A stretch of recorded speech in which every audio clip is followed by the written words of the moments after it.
bring the meeting to order, please. It is 5 o'clock, and we have a quorum. The 2 remaining members will be here shortly. I'm going to call John Pat. He's on his way back from Boston, and oops, I don't want that to happen. There we go. And let's see if I can put it on speaker. Hi, Diane. Thank you. Hi, so you're right here. Thank you. Hi, John. Hi. Can you hear me, John? You may have to mute when he's not talking. Yeah. John, can you mute your phone, please? John? Am I Okay, muted? hello. Yeah. Yes, you have to mute it, He's gonna write John. that. Mary, I'm gonna save this spot for the police chief when he comes Okay. up, okay? Well, I see a spot on the end here. That's gonna be for, yeah. There's no spot for me. Yes, No, there is. it's right there. Right here. They You didn't get they lost. put you at the bad table with me. Okay, All right. This is my punishment for not. Yeah, you have to sit next to me. You have to sit in the Sorry back. about that. Yeah, you have to sit in the I back have here. been places though where there were never enough seats for the conferences. And, So the first item on the agenda is to approve the minutes of November, is it 9th here? What's the? 9th. 16th. And the 16th. Do I have a motion I'll make a motion, 9. on the 9th? I'll And do I have a second second? So, and you figure it out there for me, 'cause Diane, can you hang on a second, just so Mary can get her notes ready? Yeah. So she can get through the motion in seconds. Okay. So she got banished to the bad table? and she did with, yeah, right next to. Are there any changes or discussion on those minutes? Dan and Jan John. and Yeah. John. Yeah. That was the meeting of the night? Yeah, the 9th. All in favor? Aye. Any opposed? Oh, he said John's aye, aye said as aye well.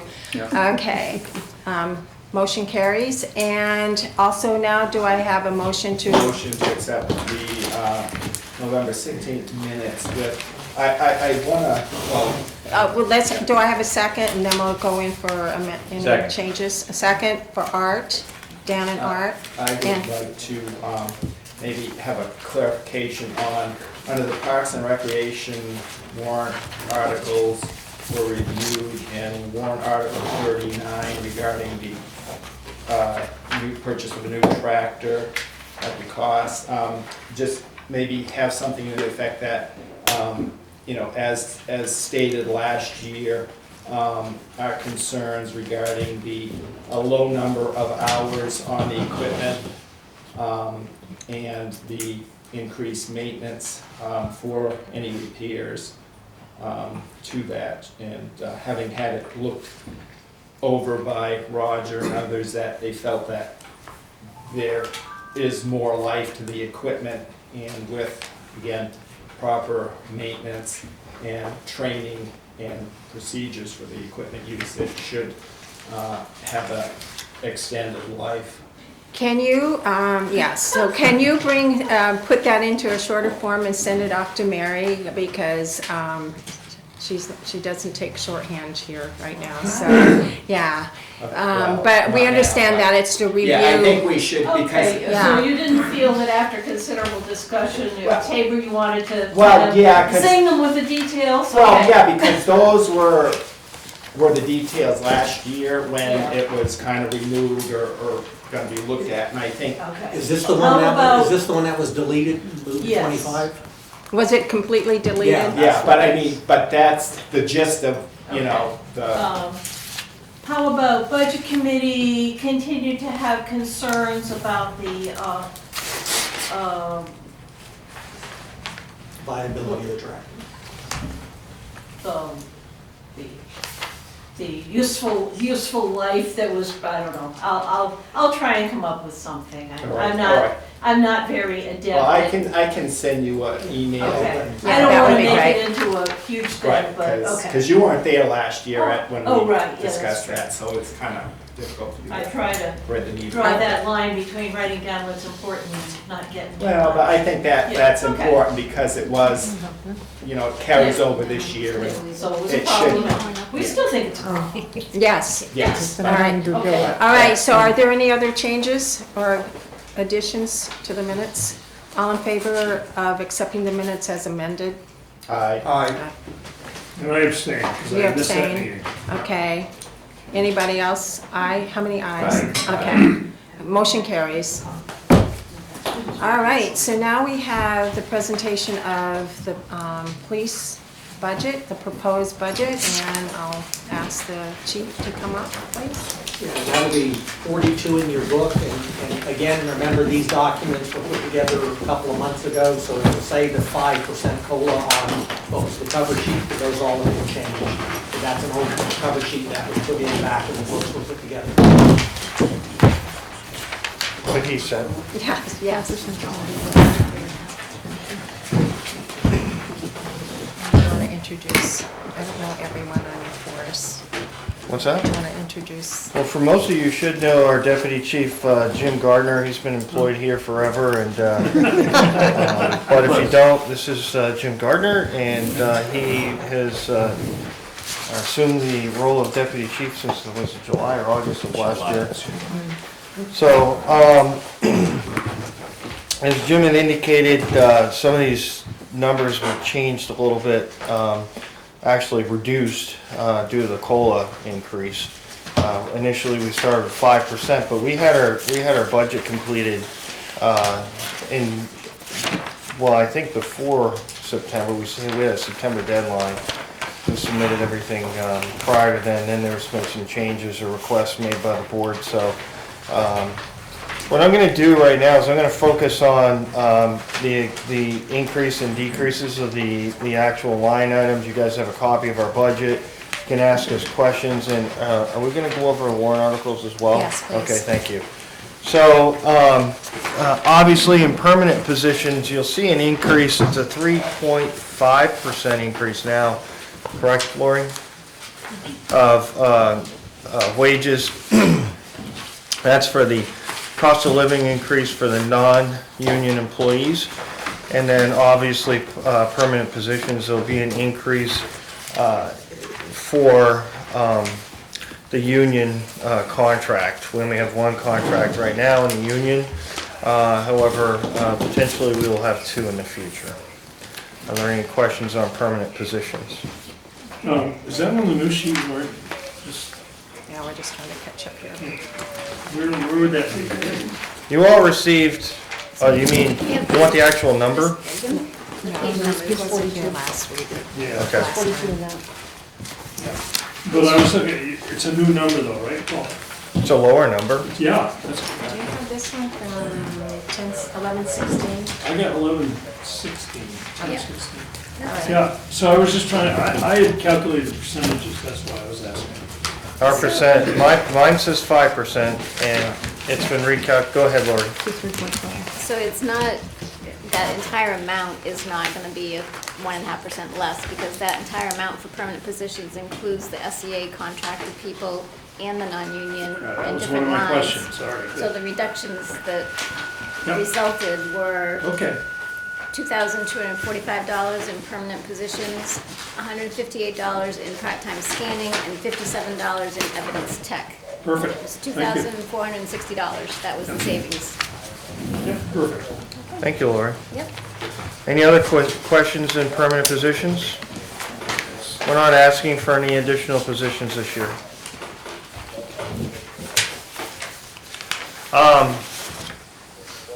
Again, there's also, and she brought up evidence tech and everything, but line 120, the next one down, talks about administrative positions.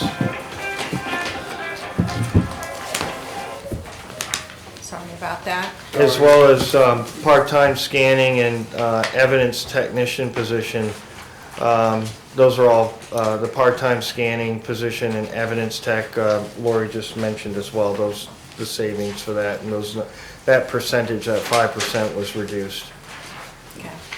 You will see a big reduction in the part-time officer line from 45,000 to 25,000 because we lost one of our part-time officers who did work at least 2 to 3 shifts a week.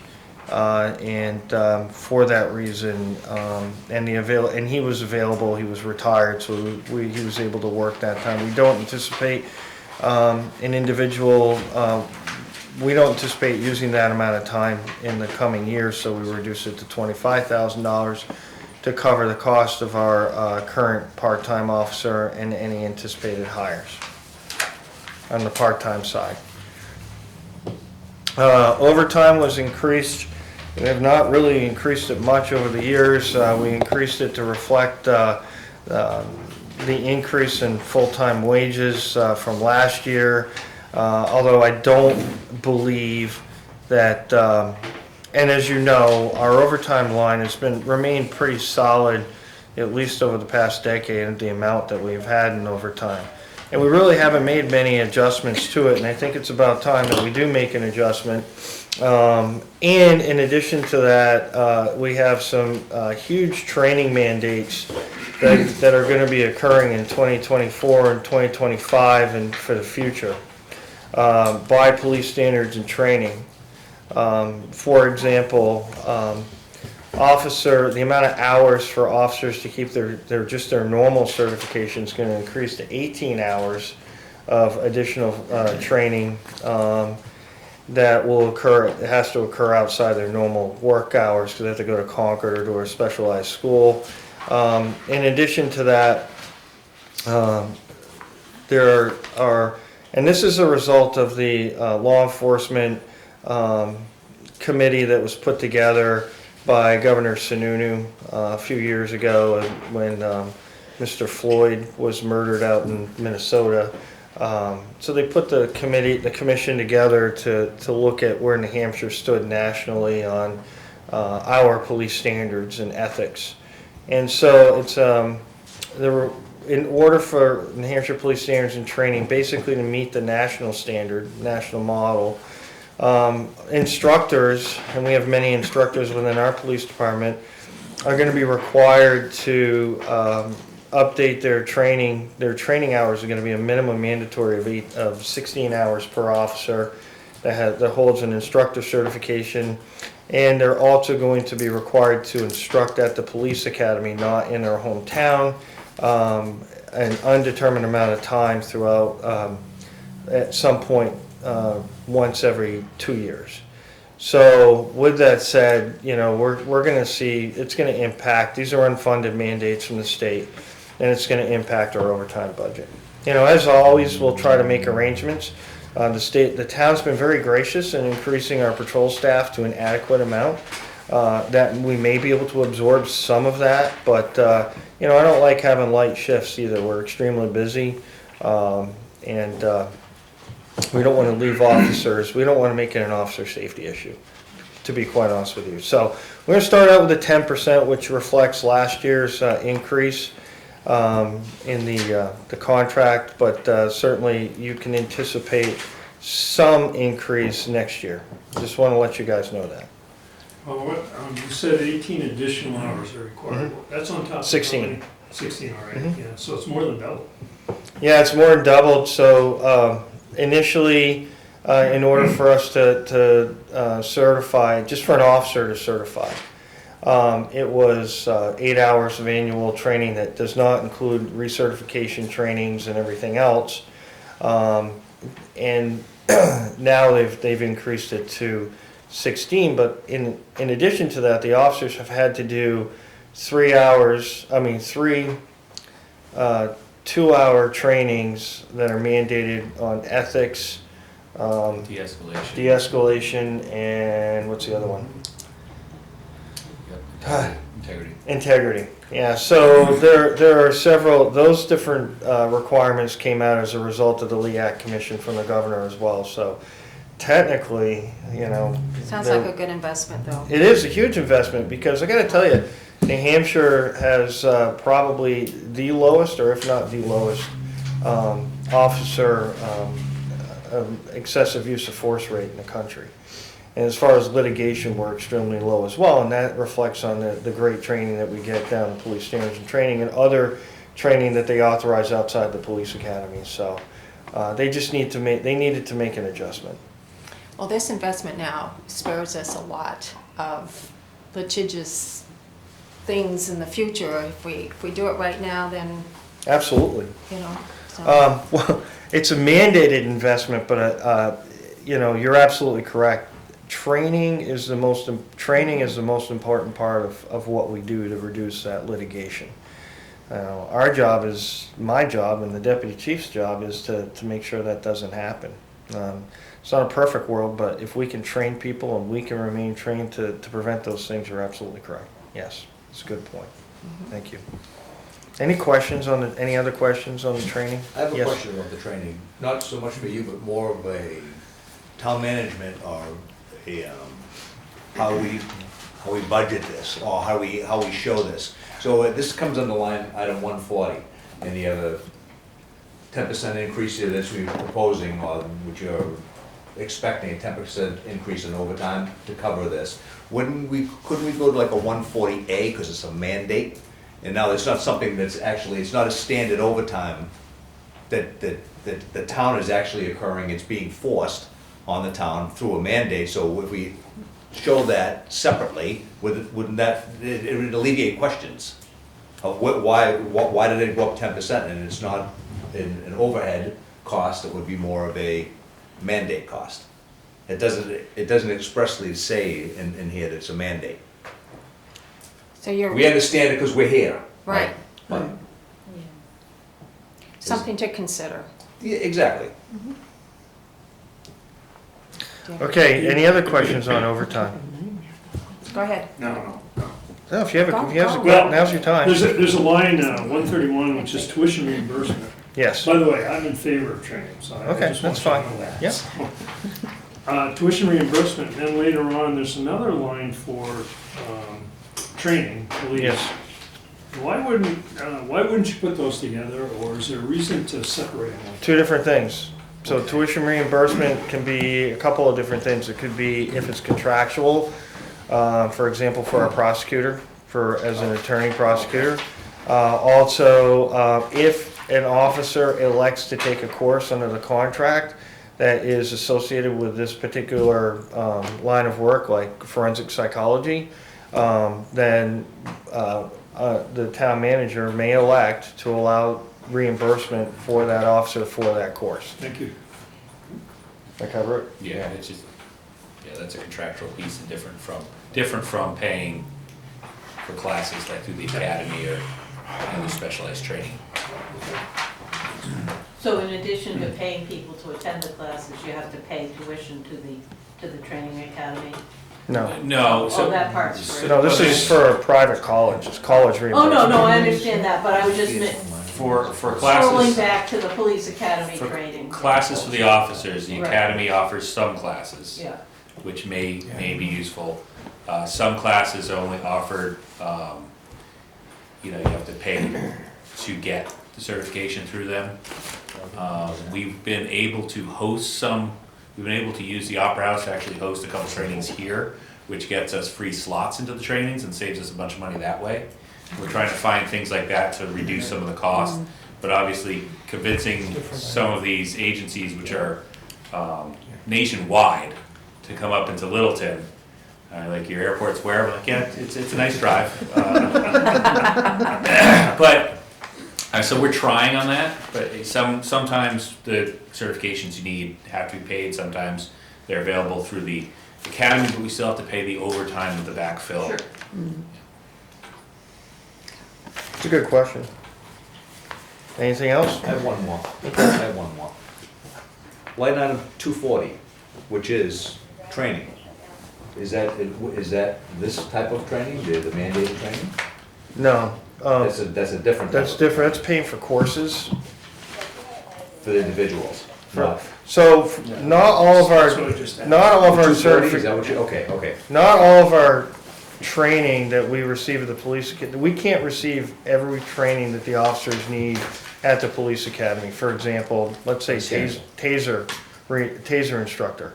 That's not provided at the police academy. They don't provide taser instructors or certified people in taser. So we have to send officers to taser to get their instructor certification. So that comes out of that tuition for that one. I thought you were talking about the contractual tuition reimbursement. Well, yeah, that's what he said, 131. I was talking about 240. Yeah, I was talking about both of them. Okay. So the one you're talking about, that is a different commitment towards hours for training. We just can't get everything we need at the police academy. And they, after a while, the officers have done all the training there and they have to get training somewhere else. Understandable, and training is a necessity. I Right. absolutely agree with that. All right, what is your line 240, you said? Second, next page. It's at the end, the last line of the police budget. Oh, right down here. A suffix to a different prefix. Exactly. 4210 for 240. The last one, right? Okay. Any other questions? Okay. Okay, moving down to uniforms, there's a small increase in uniforms. What we do is, we do not purchase our Class A uniforms, which are dress uniforms for officers until they've gotten off their one-year probation. If they fail out of probation, that's an investment that we can't get back. Those uniforms are tailored, they are quite expensive, so those officers will be receiving they've completed their probation and they'll be receiving their dress uniforms next year. Line 341, telephone, there is a decrease because we found out that the cell phone stipends were in 2 locations in our budget, and it was an oversight. So that particular line was reduced and the cell phone stipends have been placed in the proper location, thank you, Lori, in 235. So each officer gets a cell phone stipend that's paid out to them annually, monthly, per contract, so that we don't have to buy them cell phones. They only carry 1 cell at a time. They're available 24/7. They put all of our apps that we require on their phones, but that there is a reduction because it was located in 2 different locations. Can you stop for a second? Lori, on that particular line item, I see the default is the same, it hasn't been reduced. Why wouldn't that be reduced in the default on the telephone, It on the wouldn't. police? Oh, the overall amount. Yeah, What do you have? 27,605. so, I was just wondering. It should be reduced Are you talking about to 27,605? 27,605. Pardon? Are you talking about 27,605? Yes, And that's the default number? no, What's the default number say? 33,385. That was the 2023 amount. So Yeah, if you on go, the- if on you the go. green line you have it. On the you green go- line, it has Yeah, 33,385. if you go with the default budget, you go back to the 2023 amounts. It's the same number. You don't get to capture this, that's what happens. So with the that default amount was budget. removed from that line and placed I'm sorry. No, it isn't, No, actually. you're right. Yeah. But it was in 2 different locations in the budget. I know, but So the that's why they're- default on the other one is exactly the same that you're requesting, so I was just following up on that. That's because the default budget rules, if you go back to what 2023 amount was budgeted for, and you can take out one time, there's certain adjustments you make, but that's why it stayed the same as 2023. Sometimes that happens with the default numbers. I have a question. So on the same thing, when we're talking about telephones for 341, isn't there a charge for the telephones? Because I thought we spoke about this last year, in the actual police station, you have certain phones and Yeah. things that you're connected to. Does that also fall under this? No, it's this 341? this 341. It may, I don't have 341 up in front of me right now, but, Well, the 341 is on this one too, on page 42. Right, it's on that one. and I know. it's- Oh, okay. when I'm saying it, but specifically on 341, why the amount was reduced is because cell phones used to be under that line. What's the name of the line that I can tell you? Just Telephone. telephone. Telephone, please. It's this right here, 341. No, I got And- that one. Telephone and communications. Sure. I do believe that covers our, Yeah, it might cover Mitel. that. Yeah, Mitel and all that stuff, yep. Fax lines, everything. in our landlines. Yeah, so this is what you're looking for? Yep. here? All right. Thank you. Do you have any other questions? Okay. All right, moving on. You will see an increase in data processing. And that is due to due to the network infrastructure updates and the additional evidence library for the body camera. So, you want to explain that a little bit, Jim? Is it, let me just see. So, which one are we on? Data processing, Yeah. okay. So, we have a couple infrastructure issues. One, currently, we recently went to these body cameras, which are great. They're actually saving a lot of time in that it's a cloud-based storage system. Our cruiser cameras we didn't pay for the upgrade last year when we went with the body camera to kind of reduce costs.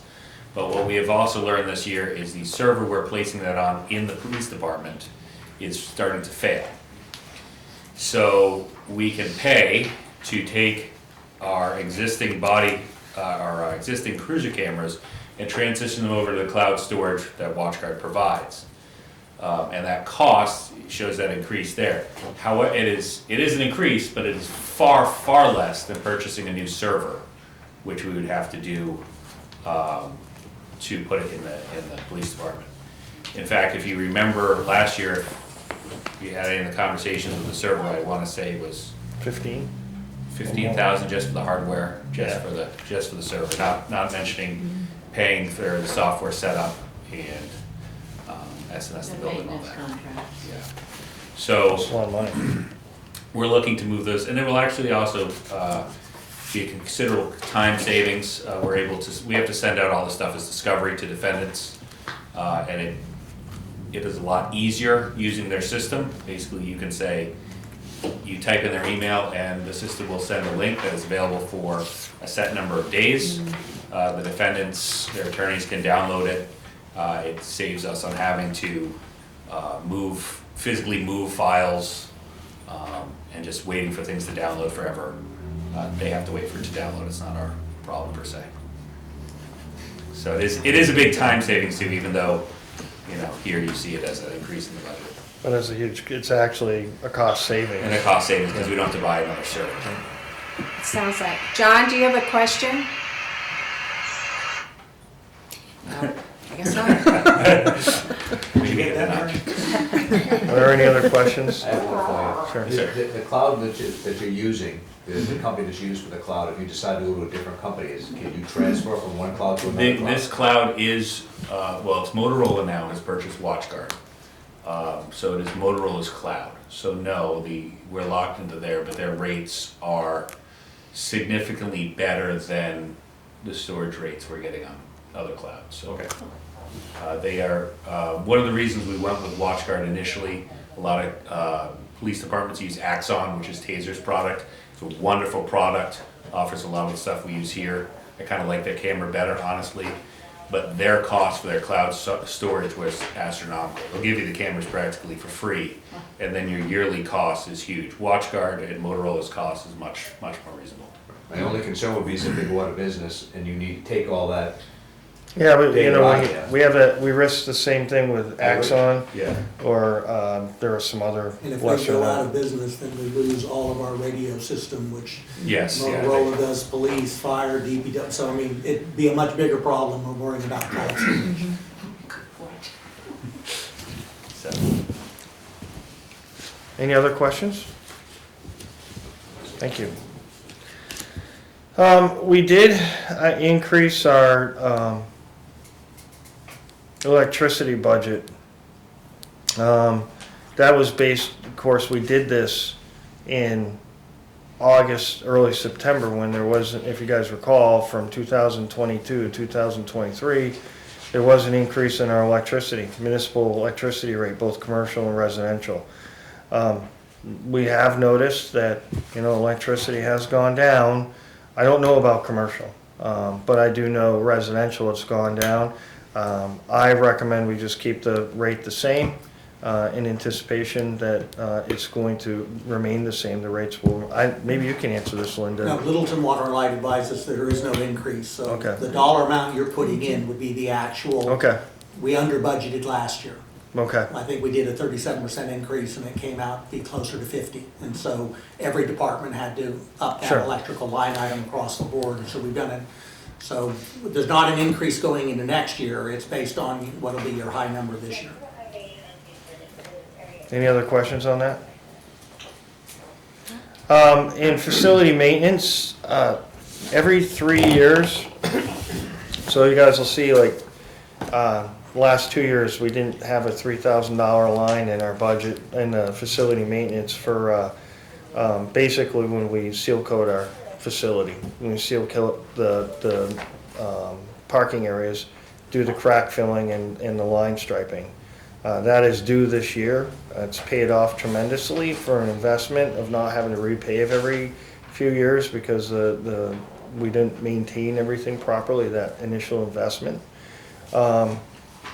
Also, we're getting our HVAC system completely cleaned for obvious health reasons, and deep cleaning in our patrol vehicles and the cells and the locker rooms. You know, from everything from MRSA to any other biohazards that could potentially be out there that occur throughout the year, especially in the cell areas. So that's why there's an addition, an increased amount on those particular items within facility maintenance. Question on your deep cleaning. How often are you doing that? We try to do it annually. Okay. Well, For cells and cruisers, though, it may be a case-by-case basis. okay, I mean, just as a person who cleans myself, I would think that, you know, if you had a lot of concerns about, you know, communicable things and that once a year is nowhere near enough for something like that. Right, so that's a great point, and so this is deep cleaning. So for example, you know, I've made it very clear, I don't even want our facilities maintenance cleaning people, if somebody decides to urinate all over a cell, there's a company that does that for us. It's not appropriate for an individual to come in contact with these biohazards. Some of the people that we arrest have a lot of issues, and I'll just keep it like that. So, and bloodborne pathogens, things like that. So, that cleaning usually is ordered through a company that we use called 24 Trauma. They may have changed their name, but 24 Trauma does everything for the Attorney General's office. Yeah, they're 24. Yeah, they changed their name Yeah. something. But And so they're well-known regionally, New England-wide. They do that cleaning. How often do you have to do the cruisers, or is it a day-by-day, case-by-case? It's day by day. I mean, there's some cleaning the officers clean the cruisers every day. You know, at the end, in the midnight shifts, typically they'll go in and clean. But if there's a blood issue, That's what I somebody mean. vomits, things like that, spitting all over the inside. spitting all over them, the officers, and whatever they can spit on, you know, that occurs not too frequently, but you know, monthly. You know, depends on the defendant. I would say, So- I'm not getting in the back seat unless it's hermetically. I'm sorry. We don't like riding in the backseat of our If so, if there were a particular issue like that, you address it right then and there. Absolutely. And then the once a year thing is just kind of like for good measure everywhere. It's an enhanced cleaning, absolutely. Anything else? The number that you have there, that's not an estimate, is that a quote? Those are quotes. But remember, That was we're today. quoting this budget in August, September, Right, and it's getting changed passed 30 days. or not passed in April, right? So, gasoline fuel prices, obviously the gasoline fuel prices have reflected the increase in fuel costs at the state bid price when we did this. Fuel prices have gone down, although I would feel more comfortable keeping the price at our current proposal. Can I go back to the other one, the crack filling, the seal coating and things? Do you work with DPW on that? So if they have other projects going on and other, that it's all done together, do you get a better price that way, or? I don't know if DPW does crack filling Well, and if seal they- coating. I mean, if they have maintaining some of their parking lots, if they would, I don't know. I know that the company that we used quoted us 3 years ago and stuck with their quote that they gave us 3 years ago. So I know that they don't seal coat next door, and we do. Fire department they just got repaved. So, but they would be on a different schedule. I don't know if they use the same company or not. We're the only ones that did seal coating. Well, good for you. good, yeah. But- No, I think it's great. I'm just trying to, like, when the library does a parking lot and someone else does a parking lot, do we all kind of, I completely agree with you on, obviously there's some savings when they're doing Right. everything at once. Just, we're the only one on the schedule. Should they do that, just like our pest control and overhead doors being serviced, things like that, we finally got everybody on the same schedule for that. Because every building had overhead doors and everybody needed pest control. So, yes, the answer is yes. If they're gonna do it, we'll offer it. has to yeah, but the communication has to go out there Absolutely. somewhere, yeah. Yep. All right, But that's a very good observation. thank you. I'll take that. Diane, I mean, it'll change that line item. We actually have a meeting tomorrow morning between fire chief, police chief, and DPW on another issue, and so that can be just something based at this conversation, right? Can ask that question. Thank you. So just one other item on gas. So we do two different things at the police department. We will monitor, we work with a company called WEX. And the WEX cards generally is 30 cents cheaper than what you see at the pump. So that's what we pay with WEX. So we'll monitor what the state bid price is at the pumps, the state pumps. If that is a better deal for the town, then we'll go with that. But if whatever they buy in bulk is more, and the WEX cards are cheaper, then we go with the WEX cards. So we have two options. You've been doing this, you did this Yes. last year too. Yep. Yeah, you mentioned it last Absolutely. year. Yeah. Is that equally convenient for you location-wise, or do you have to go a really long ways to take advantage of that? It's actually more convenient with the WEX cards because we can go to practically any commercial pump in the state, or actually outside the state. So if the officers travel to another state for an investigation, they'll take their WEX cards with them. Yeah, that's sweet. And the state pump is down at the, That's correct. yeah. Yeah, down there. Down there. Where the snowplows are. Dells Road. Yeah. Moving on to 670 books and periodicals. There's a slight increase just to contractual obligations that we have with, I believe it's for the actual purchase of the law books that we have, the criminal code, motor vehicle code. So we're mandated, there's nothing we can do about that. It's the only company that prints these things. It's everybody in New Hampshire, all the law enforcement agencies in New Hampshire get them. So we're kind of bound to that obligation. Any questions on that?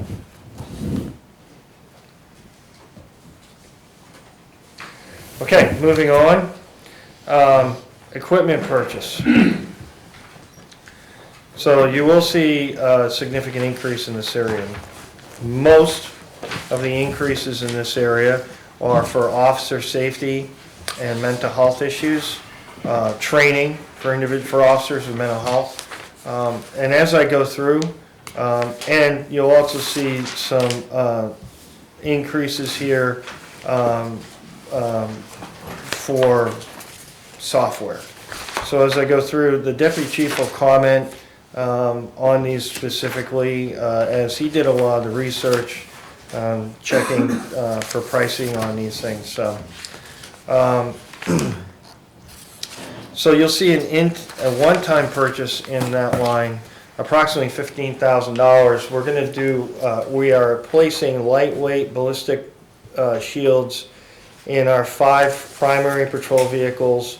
Our supervisor's vehicle currently has a extremely heavy, about a 40-pound ballistic shield. That's for barricaded subjects, active shooters, warrant execution. And with current technology, and obviously you guys have seen the news, I mean, nobody's immune to active shooter situations, and nor should our officers be required to carry a 40-pound shield with one arm while they're trying to manipulate another firearm, even for warrant service or a barricaded individual. We're going to put much lighter weight ones in the patrol vehicles and have them accessible to them at all times. So that's the $15,000 purchase. That's about $5,000 per shield. And the So cloth, are they lighter and better? They're a lot lighter, about 12 pounds. And better? and They have the a same better ballistics. product. Same Same, place. not better. Yeah. Yeah. They're a little smaller. Yeah. There's some of the weight reduction is just some better Kevlar type product. I was gonna ask that, Skylar. But it is ballistically similar to our giant shield, just a little bit smaller package and easier. The large one wouldn't fit in the Explorers for one. It's just a big shield. That's very And these are small enough that they'll fit in the back of an Explorer, and they're probably half the weight, so they're easier to manipulate. Having carried our shield through the entirety of where Harbor Freight is now, Yeah. Plaza, because someone decided to make up a call down there. It gets heavy quick, and I'm not one of the smaller officers on the force, so. You know, also, we're doing our officers a disservice, so, you know, let's just say the supervisor is at the police department. I have an officer that's on Main Street, we get an active shooter call at the post office. You know, for that officer to do an entry, they're gonna have to wait, and that's time for the officer or two officers for the supervisor to show up with a ballistic shield. It's, I don't think that's appropriate, so. So we're proposing the 15,000 for those 3 shields this year, and then we have 2 other vehicles next year that'll need shields as well. So anticipate another cost next year too. Oh, I mean, it says 23 to 68, but if you look at 16,000 for your AI tower and your 3,000 for Grant, that's 19,000, so that really brings you an increase of 49,438, so those 2 items take up a good portion, Yes, almost a third of what you're Mhm. asking. thank you. Moving on in that section, our cloud storage for WatchGuard is a portion of that project is in this part too, the actual physical purchase of some hardware.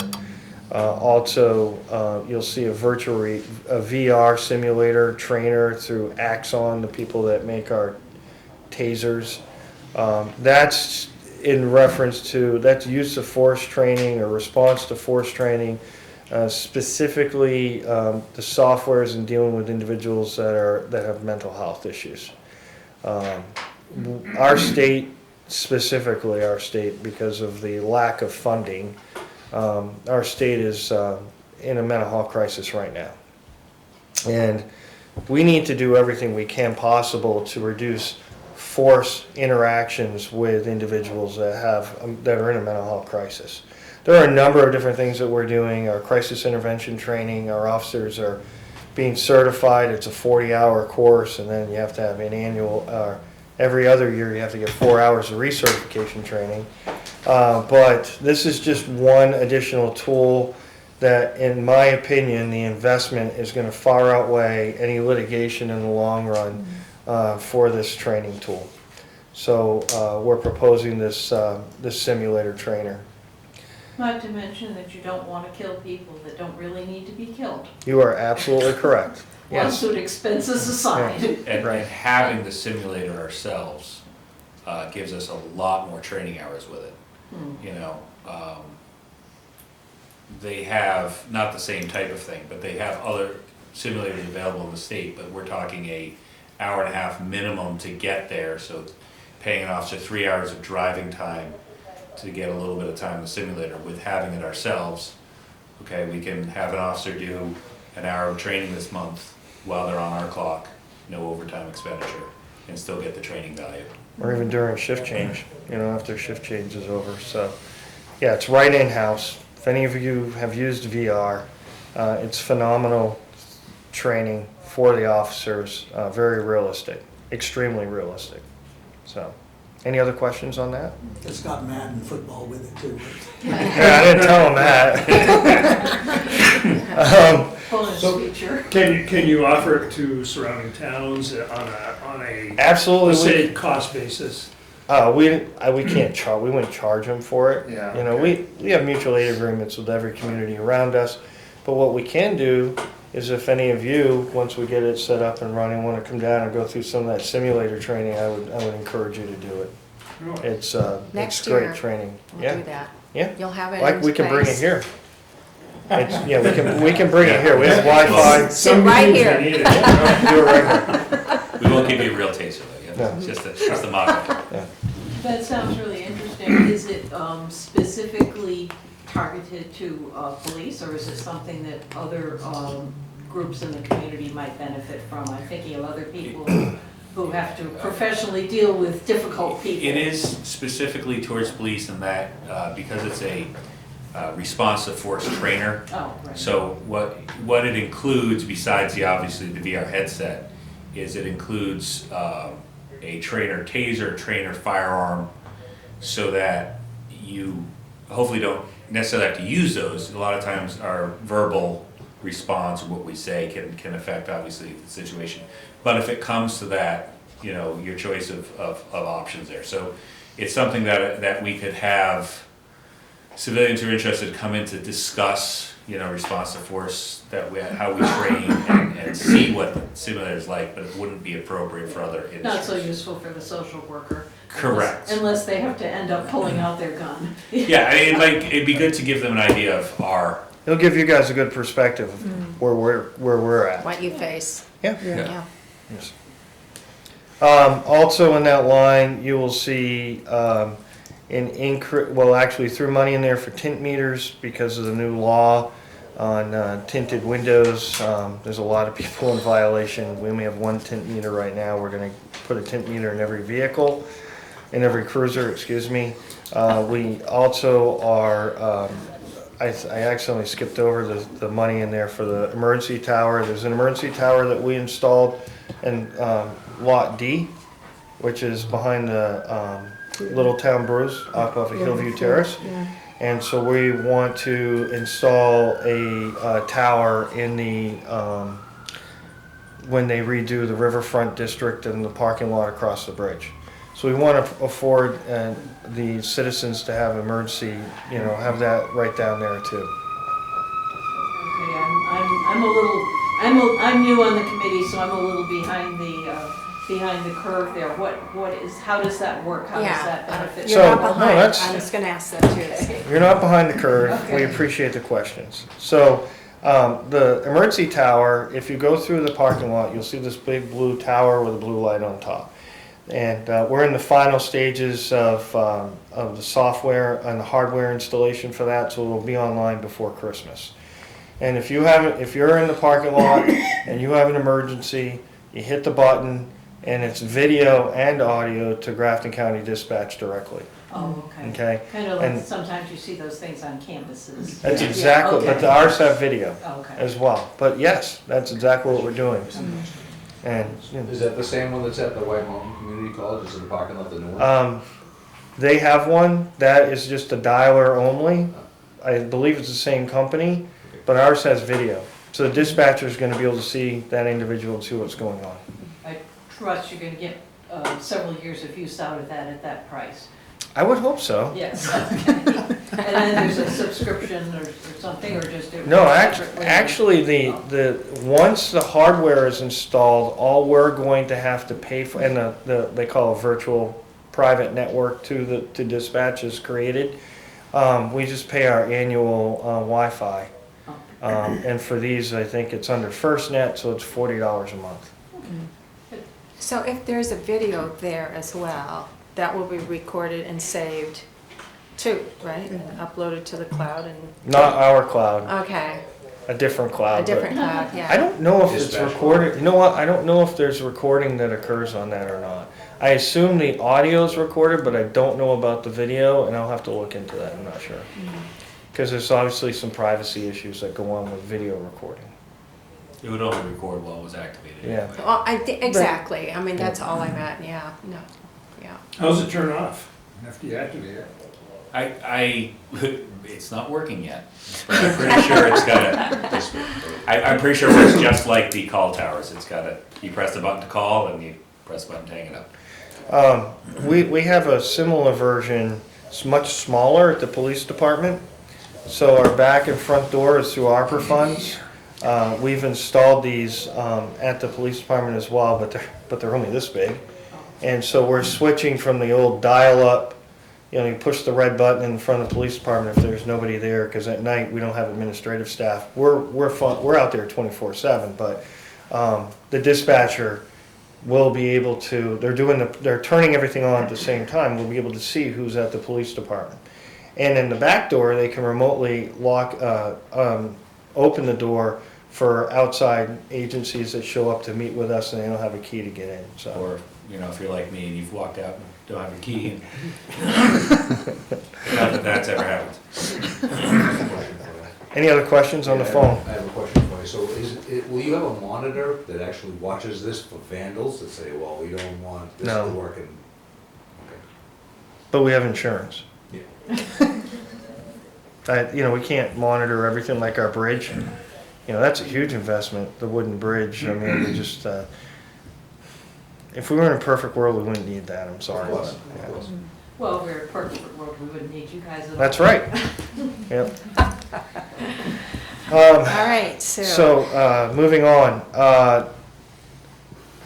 just looking, we're gonna buy a few more police barricades, because of, we're finding them extremely helpful during our parades and community events. And unfortunately, we just don't have as many volunteers, so we have to block off more streets when we are doing parades. And then, let's see, cruiser radar. Our radar is 20 years old? It's pretty old. I can tell you that the radars have been there since I've been here, and I've got 16 years on. And I don't believe they've made parts for them for the past 10. Yeah. So They the may good. not be accurate. No, we test them every shift. They're all certified, Jim. We did have one. I like We did your have one go thinking. down. Last Actually- calibrated 20 years ago. Yeah, exactly. I'm already about the tinted meter here. I'm like, oh my gosh, I have to tell my husband to take that tinting off the back window or wherever it is.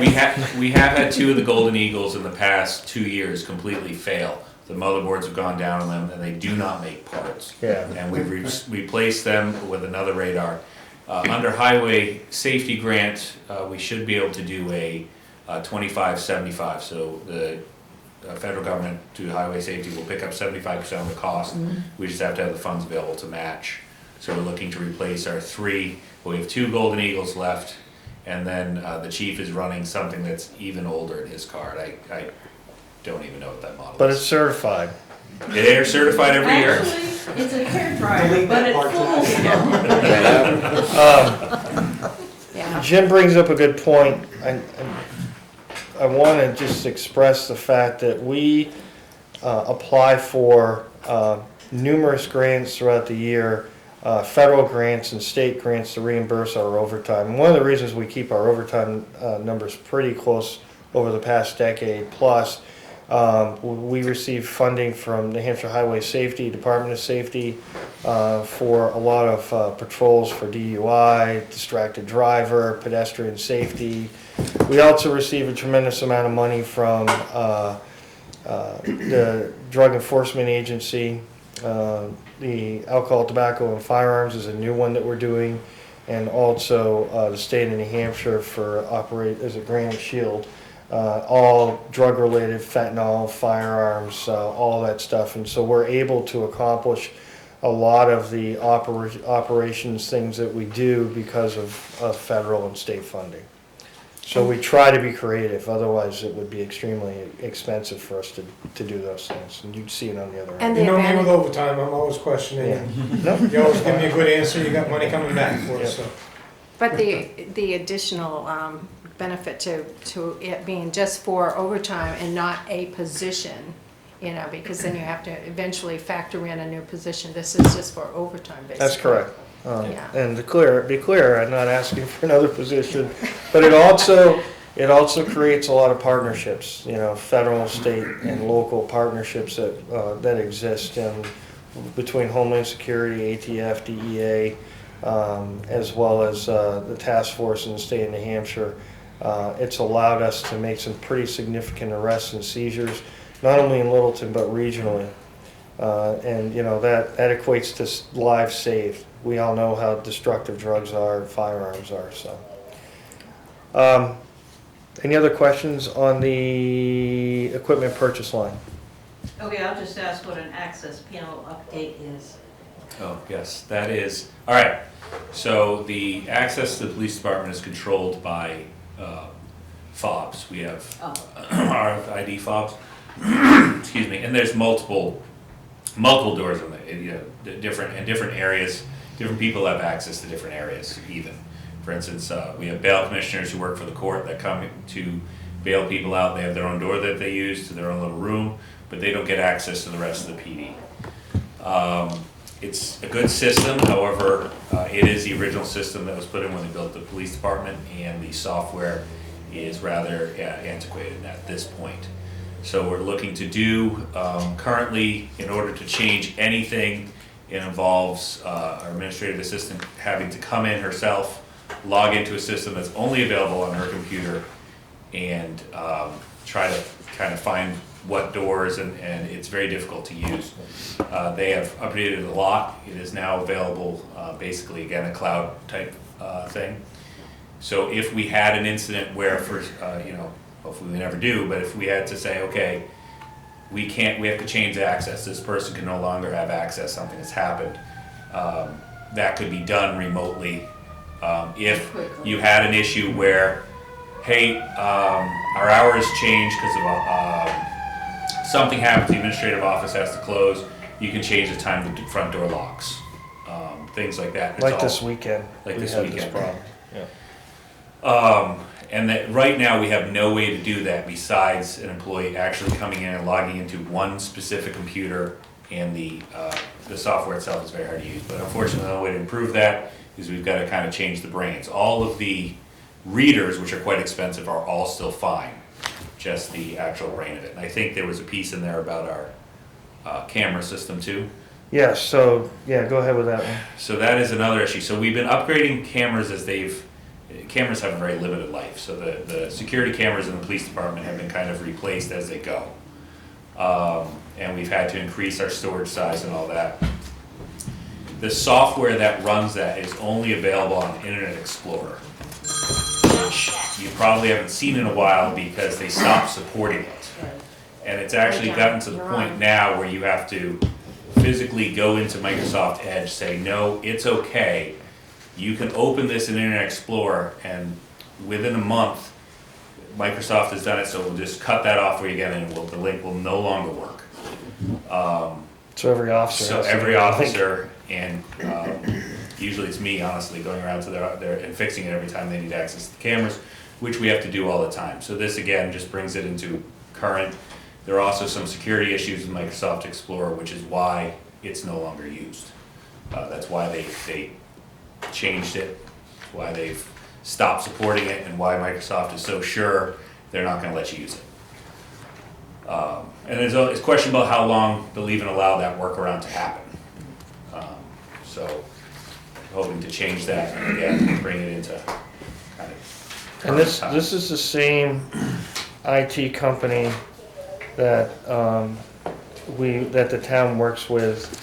I'm sorry, for the cameras that the town works with to do the new updates to the town offices, as well as police department. I think other municipal facilities use the same company. It's Total Security. So,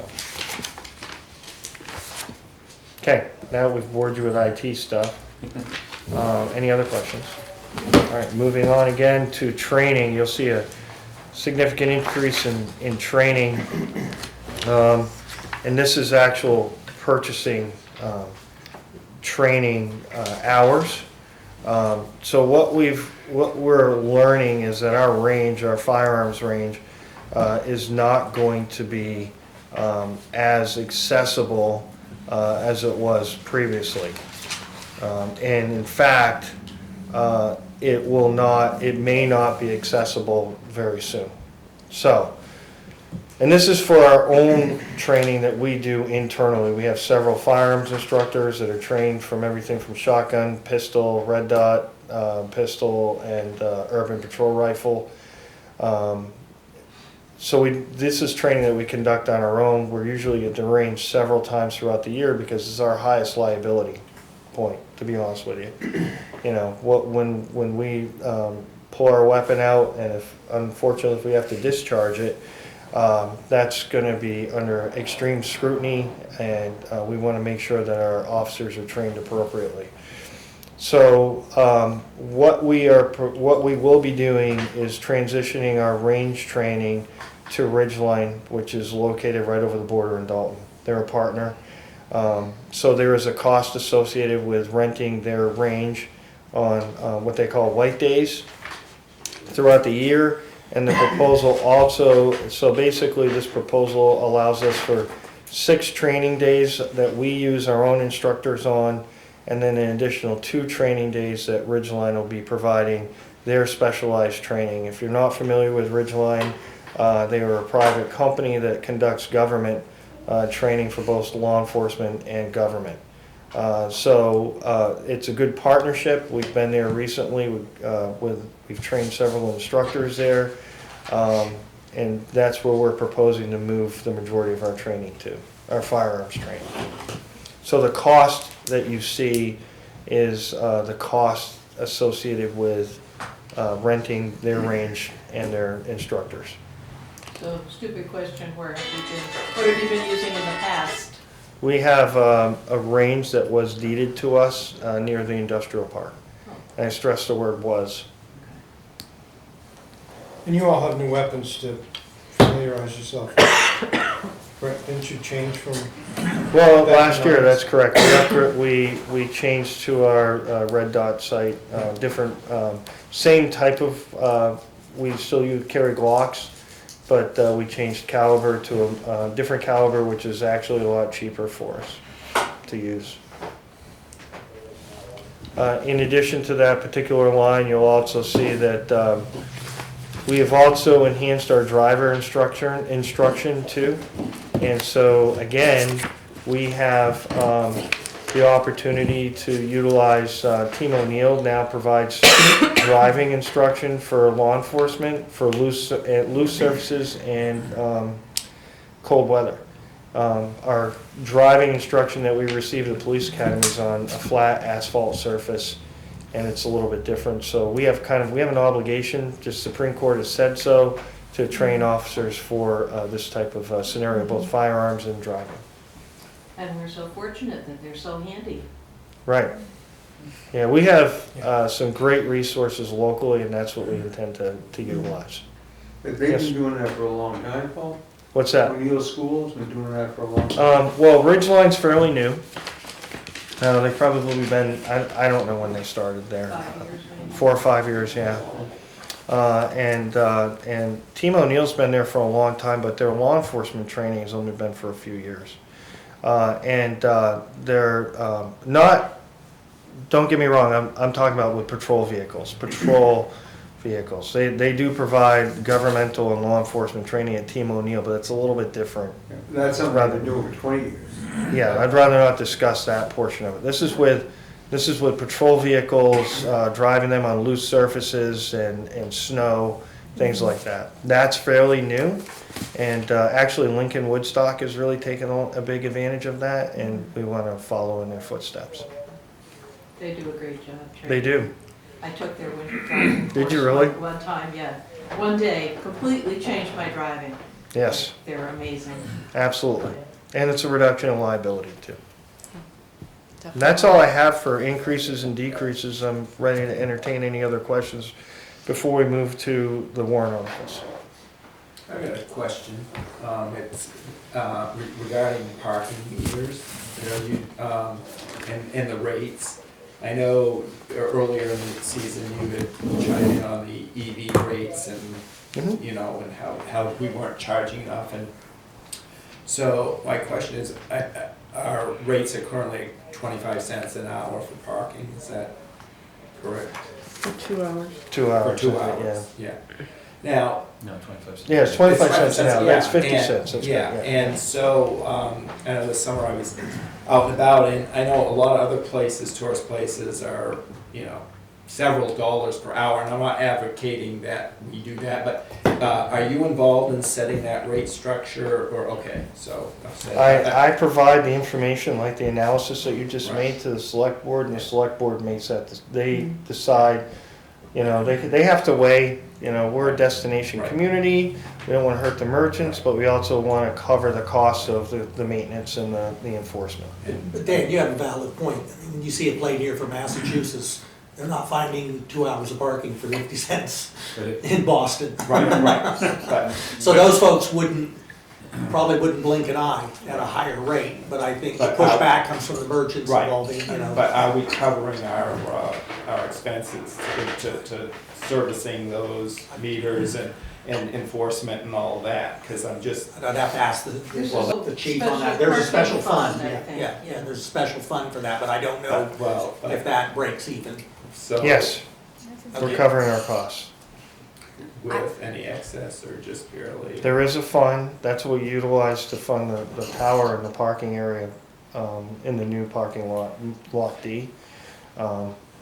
However, we just did a big investment on some upgrades, like with our actual ticket writing system, and that is expensive, so we're analyzing that now to make sure that if I find that I am at a disadvantage with, we're losing money in the fund, then I'll present that issue to the select board and we'll make adjustments. There's also adjustments that could be made to fine amounts as well. They haven't been adjusted for a long period of time, so they could do that too. So you'll look into that with your analysis and present a package? We are always monitoring that. I mean, I'm just, that 25 cents an hour just kind of is, back in the 70s, I think it's probably been like that since. We have several board members here if they'd like to chime in on that, but, you're talking fines and user fees and two different things. And I certainly appreciate your analysis. All I can tell you is that I feel my responsibility is to go to the board if we feel like we're falling behind. And then we would provide them with the data necessary for them to make an educated decision if they want to increase those prices. Is that fair? I just hate to see that, like with the EV charging station, that we were, out of whack with, what it was costing us and what our rate was. But before. when we had found that it was out of whack, we made the appropriate Right, adjustments. The board said, no, we gotta change these, and now I just did an analysis of that, and there is an increase. So it wasn't an appropriate So adjustment. just Yep. as long as you're on top of it, or. Sure. So, it's good, thank you. No, but I appreciate you keeping an eye out for that too, thank you. It's just, And a good move with the overnight parking in the parking lots and winter permits. I think that will work out well for everybody. I hope so.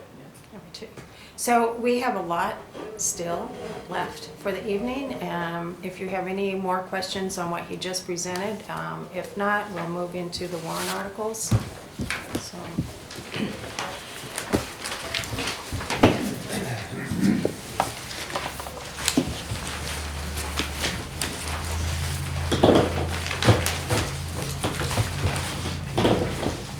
So in the warrant articles, the police department warrant articles consist of 17, 18, 19, 16 as well. 16, I'm not on that page, I'm sorry. 16, 17, 18, and 19. I knew there were 4. They're renumbered.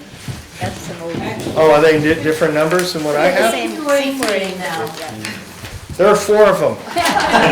There are 4 of them, but the names are the same, right? They all start with the word police. All right, so The first one that I have is transfer to part-time officer training expendable trust fund. And so,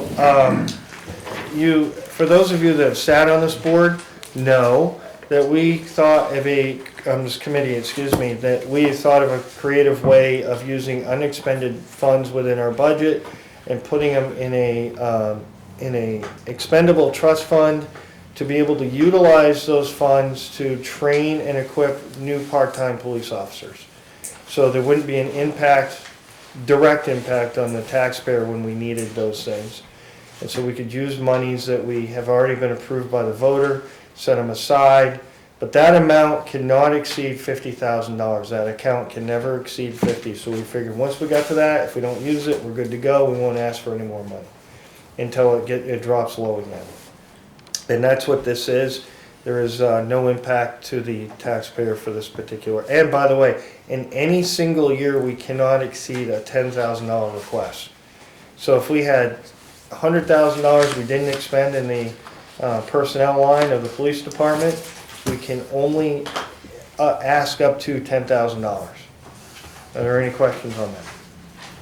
Nope. Sounds like a good deal. All right. I remember those terms, yeah. The second one that I have is Police Vehicle Equipment Capital Reserve Fund appropriation.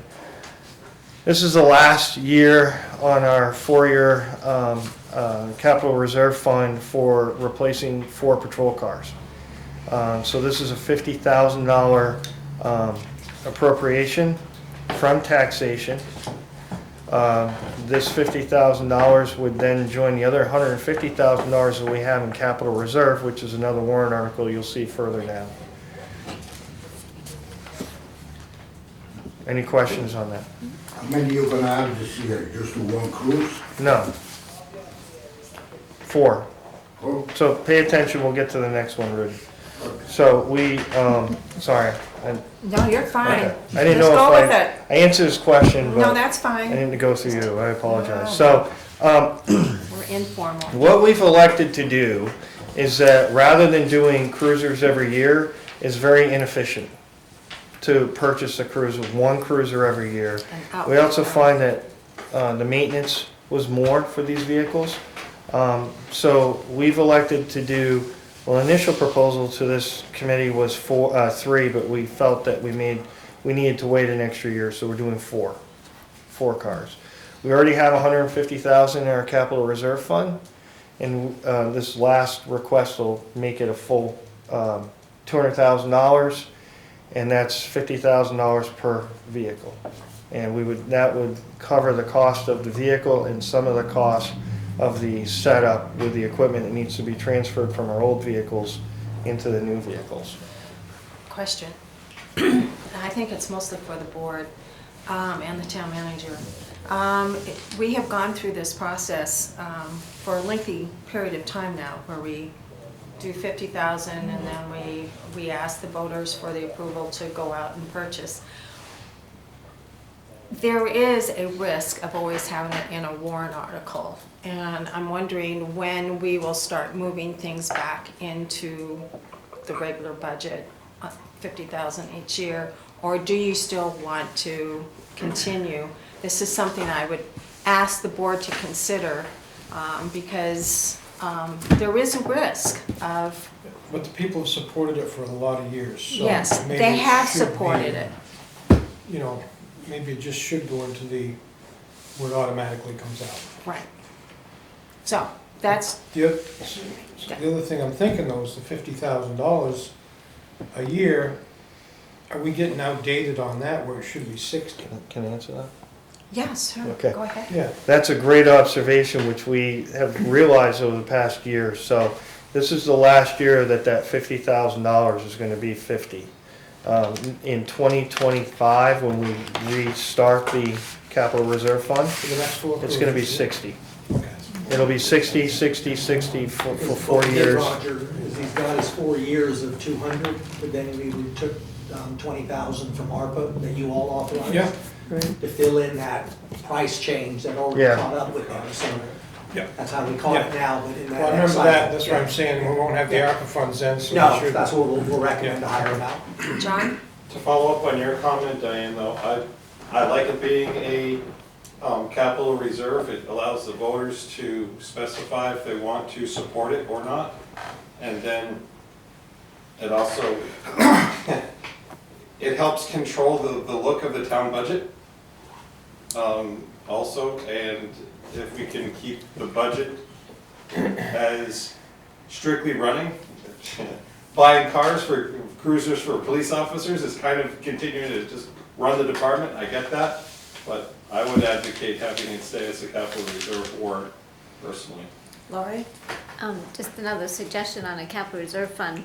The only reason you have to have an article to buy the cruisers is because the fund was set up listing the paying agent as the voters. You could change it and have the paying agents be the Board of Selectmen, which they are on several other capital reserve funds, and then you wouldn't have to get voter approval to buy the cruisers. You could still have your capital reserve fund, keep it out of the budget, but when the time came to buy the cruisers, the Board of Selectmen would just have to authorize that.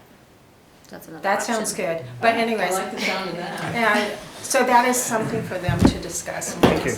make questions. So, anybody else? Okay. Any other questions on the actual cruisers? Okay.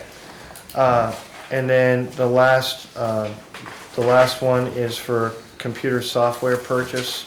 I think we're experiencing the same issue the municipal offices are experiencing with we need to update our antivirus programs. Certainly our way that we're storing our computers, our data is on physical servers which can fail and are extremely expensive. We use, the police department, we use 1, 2, 3 different servers in theory. I mean, More than that, actually. more than that. And so this is going to transition us to a cloud-based system, which is cheaper and provides more redundancy for backup for us. We need that. We are, of course, for those of you that don't know, I mean, we're downloading just in our Motorola Microsoft stuff, just the vast amount of video and audio that we keep and evidentiary stuff. We have to do this. I mean, we're mandated by law. So, but this helps us keep our Microsoft Word, Microsoft Excel programs, everything is all up to date so that we're compatible with other people, not even within the town, but outside of our agency. And also our monitoring and software monitoring and antivirus service programs. So, did I miss anything on that? Well, Jim? and the other thing with this, it doesn't specifically say it here, but the Microsoft 365 we're looking at here isn't just the Office suite. They have kind of rebranded, and it's a lot more right now, has that cloud storage, but this is a specific government cloud. So it has more security than the non-government cloud. And we have been hit with ransomware and other viruses in the past, which resulted in a loss of, thankfully not a loss of any of our criminal data, but a loss in a lot of our administrative data, which was Not fun. So the Microsoft 365 is this cloud-based system. Again, it's on the government cloud, so it's in theory more secure. The Arctic Wolf is a specific monitoring software looking for threats to your network. Those could be, threats such as something not being updated appropriately, threats as in a virus coming in, that sort of thing. And the other piece there, Teams phones, conceivably is going to replace the Mitel phones that we're using now at a lesser cost. So we already dropped that phone line, granted because we had double budgeted something. But hopefully, once Teams phones is installed, we can start to transition away from the Mitel to a cheaper monthly rate through that. Yeah, our rate's pretty expensive. John? So it's on, you're saying it's on a government cloud and rather than some company doing it software as a service? I mean, it's Microsoft, but they have a specific government cloud, yes. So that Microsoft 365, I mean, you can look at it, it has a whole bunch of stuff and a lot of technical pieces I have to pull up. But this is the specific government version of it, so it is a, in theory, more secure cloud. For example, we're gonna change from a .org address to a .gov. And that's increased security all the way around. I would assume the town's gonna do the same thing. We'd started budgeting for that for this year, and we're gonna probably take those funds and encumber them to part of this project as well. Any other questions as we close this presentation to the police? Well, thank you very much. Thank you. We appreciate it. Appreciate the job you do. Yeah, Thank you. thank you, thank you. I'm sure this is gonna get tough, but Article 17 references Article 17. Yeah, I already wrote it down. That's what happens at 4:30 this afternoon, you know. Riley, thank you. Should be 16. Want to come right up here, Riley? Riley's here for the Opera House presentation. We were going to do it at a different time, but I'm saving that last day for all of our warrant articles. So that's always a lengthy one, so we might run over a few minutes tonight. I'm sorry, we have the Littleton Chamber of Commerce here. Again, just trying to consolidate all the departments as we move forward towards the end of this budget season. So, all right, so now we need to turn to what page it is here? 90 to 94. 90 to 94. I tried to warm it up in here. It's so cold, but I'm okay. I came here at I think it's the 4 window, to turn the but heat up, and I don't know. it's not like last time, but. Or maybe the furnace isn't working. Yeah, I did. I came at 4:45 to turn the heat up. And nothing got any warmer. It was warmer. It's getting colder. Okay, well, unfortunately, it kind of does its own thing. But Okay. before we leave, I'll go down and make sure that the boiler's actually working. Okay. They just did the annual preventive maintenance on it a week ago, so it should be, but. Just one other note that if you go through the police department budget again, and you do have time for follow-up questions, Chief Smith. So if you have any follow-up questions, get those to me before next Tuesday, and he will have an opportunity to answer. This isn't a question for the police chief, but based on his presentation, is there a CapEx segment of their budget, like capital expenditure, that says we need to spend $50,000 or $30,000 or $100,000 this year, but it's not part of our budget per se, because we don't want to balloon up the budget and say, hey, we level funded, but then we level funded because we had to spend $100,000 on a one-time expense. So You follow me? the capital plan, kind of what I passed out tonight has been updated, and that's, the police cruisers are on there. Is that what you? You came in late, so we didn't get it. Essentially what I'm saying, yeah. It's all in the capital plan. So the capital plan is separate from the budget, Right. and that's how it gets tracked and Yeah, published? and Okay, everything's a separate article for that.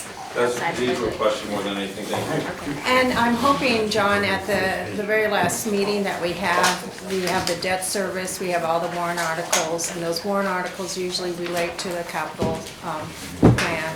So we'll kind of like cover all that. That's the reason why we're doing double duty tonight, so we can keep that meeting open for that discussion. Okay, yep, we'll do. Welcome again, Riley. You did such Hi, a great everyone. time last time. You did a great presentation. I'm hoping so- it's not beginner's luck. All right. So, my narrative is really fun. There's not any explained increases or decreases on my narrative for the Opera House. I don't know if anybody has any immediate questions on that, or if they just want me to speak to why there's no changes on it. But I'm open to any dialogue that wants to be had. Oh, go ahead. Maybe since you're new to this position, relatively new transition, you were in Parks and Rec. So now, Are you full-time at the Opera House, or can you kind of? Dan, I'll answer that. Okay, Right now, it's interim. right. So there will be a decision made where there'll be an Opera House manager, as there was with Adam, and there'll be a Parks and Rec Okay. director. So she's representing both budgets, but don't think of them as combined positions, because they are two standalone. They would be two Yeah. 35 hours, is that the? Yeah, I think that's what it was previous to So that. And I've asked her, and she's graciously taken on handling the two that are there, and at some point we'll have a discussion, because she had moved into the Opera House position. For Parks And Rec. then, within a short period of time on that, we had to change, and so she picked up the other. So we wanted to get through the budget process before I finalized where people ended So- up in positions. How much currently are you working with your Opera House hat on per week, or? Depends on what day, right? It depends on the day. It's busy. Not per day, but just on an average, like for a week, is it, 50% of your work week, or is it 10%, or, just? So I can't put a definitive number on it, and there's a couple of reasons why. Is that, yeah, Parks and Rec is always busy, but the Opera House also has its busy seasons. And like I've told Jim, when I'm going through emails or I'm taking calls, I'm not differentiating whether they're Parks and Rec calls or whether they're Opera House calls, and they both take up a considerable amount of time. So I don't have a clear answer for you. I can tell you that there is a significant amount of my time that is spent maintaining the building, setting up, breaking down, taking trash, general maintenance. It's not minor, but it's not major. If I really were to calculate the two, which I really can't do unless I'm calculating every email or every phone call I take, they really are intermixed. And they mix well, but it definitely, I wouldn't say that it's not a lot of time spent on both. Yeah. Well, the last time you were here, Yeah. you enticed us with I a know. statement. I have so many good ideas for the Opera House. So, Okay. go ahead. No, you She go. said for the person who may take the job. I didn't bring a notebook this time. Doesn't mean, Yeah. All right. So do you want to hear my good ideas? You have good ideas. No, I don't have good Okay. ideas. I have no ideas. But go ahead, please. So I will say that, so I went to the University of New Hampshire, and a lot of time spending there, I noticed how important networking was. I went to school for sociology. A lot of what we do as sociologists is network and talk to people. It's great. But I think that the Opera House could benefit largely from that, in the fact that I wasn't really in the Opera House realm before, as much as I am now. But I think that it would benefit from something like an open house, and having the networking ability to get the name out there and to show the space to people that may not know what it's truly capable of.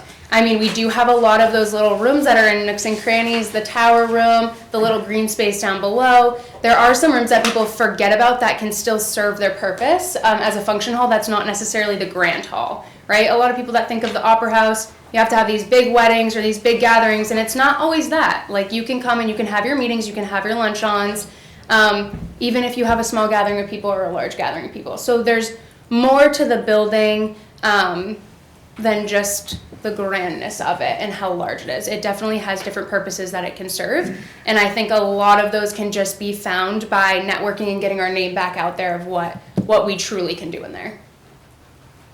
So I don't have any grand ideas other than I think the scope. that in thinking about the Opera House, that it's long overdue that we figure out what we're going to do with the Opera House.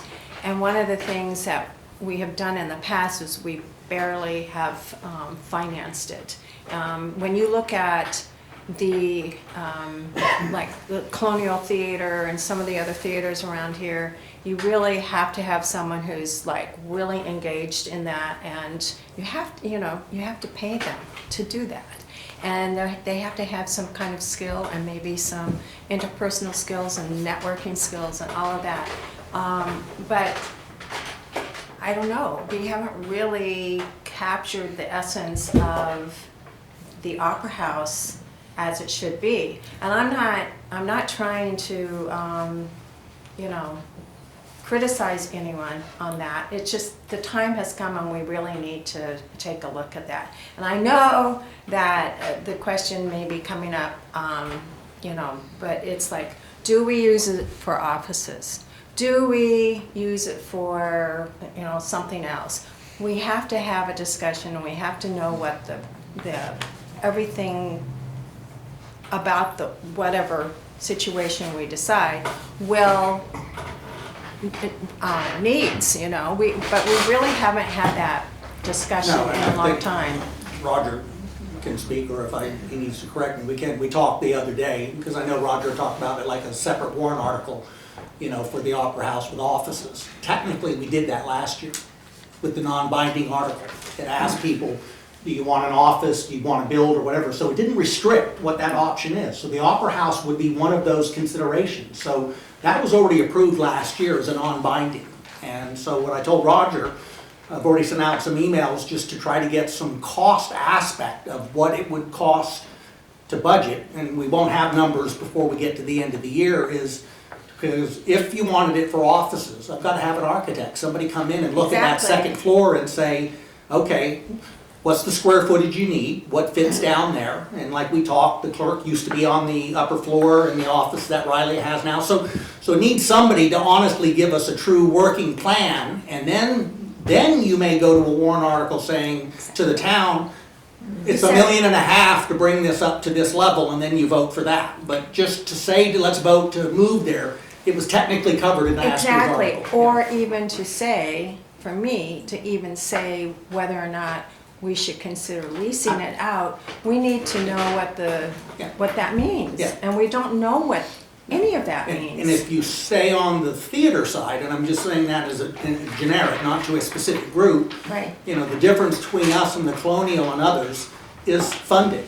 yes. You know, because they can book an act, and the act is not dependent on ticket sales. Exactly. So when we're limited to somebody saying we'll do a deal on ticket sales or what have you limit to the level or the quality of entertainment you might get. And I don't mean that to downplay folks that have come here, but you know, if they're taking a gamble on 50 people showing up and yet their travel fees are $2,500 or $5,000, and they're gonna make $1,500 and lose money to come here and put on a gig that maybe they did in Plymouth, you know, 2 nights ago or something. So there's a part there where you're right. There's gotta be kind of some real debate. What do we want the Opera House to be? Do we want it to be that?